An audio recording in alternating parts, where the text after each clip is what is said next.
One of the most difficult conversations I've ever had with a guy named Connor. He was a controller at a manufacturing company who was on the verge of losing his job.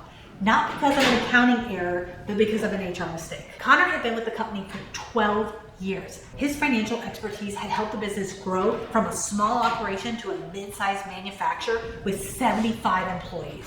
When the company decided they needed someone to handle HR, they naturally turned to Connor. You're already doing payroll, they said. HR can't be that much different. 3 years later, I get called in because the company was facing a Department of Labor investigation. An employee had filed a wage complaint that had escalated, and suddenly everyone was looking at Connor. I'm not the HR person, he told me. His voice is like shaken. I told them from the beginning. Now they're actually like, I should have known better.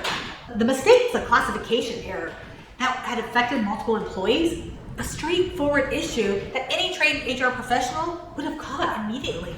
But Connor, he had no way of knowing. His boss was furious. The company was facing potential penalties, and Connor, who had excelled at his actual job for over a decade, was being blamed for failing a responsibility that he had never been trained to handle. This was brutal reality for financial professionals, office managers, and administrative staff who get HR duties dumped on them.